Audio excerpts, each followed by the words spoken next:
잘 보내고 계시죠? 지난주 S&P 500 지수는 4,388포인트로 14개월치 최고치를 기록을 했는데요. 나스닥 지수는 8주 연속 올라서 19년도와 21년 이후 최장의 상승세를 유지하고 있습니다. 그렇게 저번주 상승 랠리를 끝내고 이번주 미국 3대 지수는 계속 하락을 하고 있죠. 확실히 시장을 예측하기가 정말 힘든 것 같습니다. 공포 탐욕 지수는 어느새 익스트림 그리드로 극심한 탐욕으로 지수가 79로 굉장히 높아져 있고요. 6월 20일 기준 미국 장기물 시장 금리는 10년물과 20년물, 30년물 각각 1.33%, 1.3, 1.13% 하락 마감하면서 채권 가격은 반대로 상승하는 움직임을 보여주고 있습니다. 최근 중국 경제가 심상치 않습니다. 중국 인민은행에서는 대출 금리를 인하했죠. 1년 및 5년 LPR 금리를 모두 0.1% 낮춘다고 발표했습니다.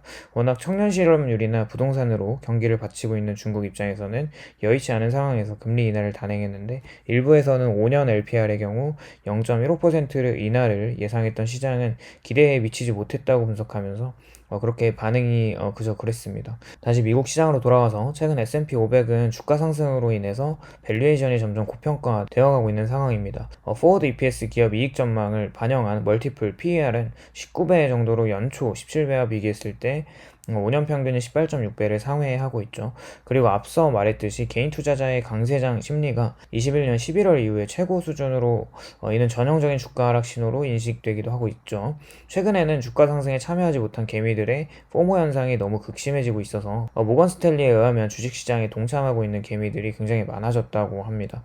또한 인플레이션 지표는 CPI가 잘 나오긴 했지만 헤드라인이 아닌 근원 CPI 기준으로 보면 작년 기준과 똑같고요. 전월 대비 기준에서도 같기 때문에 물가 하락을 보여주는 지표가 아닌 부분으로 연준 위원들은 앞으로 금리 인상을 더 해야 한다는 이야기를 하고 있고, 시장은 처음으로 그런 발언들을 무시한 채 계속해서 주가가 상승하고 있었지만 정신을 차려보니까 너무 과도하게 올라버린 주가들을 이제서야 보고 있는 것 같습니다. 어제는 미국 주택 착공 건수가 발표가 되었고, 건축 수익 건수는 149만 1천 건으로 주택 착공 건수는 140만 건 예측치를 상회한 163만 1천 건을 아주 높게 나왔는데, 또한 NHAB 주택시장 지수 또한 50일 예측치를 55로 상회하면서 주택시장이 저점을 찍고 상승을 하는 모습임에도 불구하고 주가의 흐름은 좋지 않았습니다. 개인적인 생각에서 주택, 부동산 시장이 좋아지는 흐름은 경기에 좋은 건 맞는데요.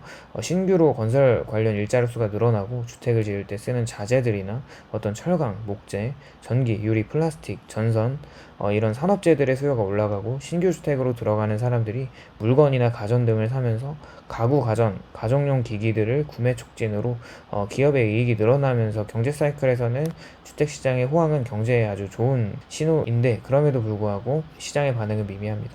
그런데 이런 전반적인 흐름은 고물가 시대에 물가가 내려가지 않는 상황에서 실업률 지표나 코어 인플레이션 지표 등에 차지하고 있는 쉘터, 주거비용 등 여러 면에서 점점 낮아져야만 하는 인플레이션을 다시 높일 수 있는 부분으로 보여지기도 합니다. 아마 시장은 현재 다음 FOMC에서 금리 인상을 하지 못할 것이라고 좀 예측을 하면서 어떤 연준 위원들이나 파월의 어떤 발언들을 무시한 채 주식시장을 랠리를 펼친 부분도 없지 않아 있었죠.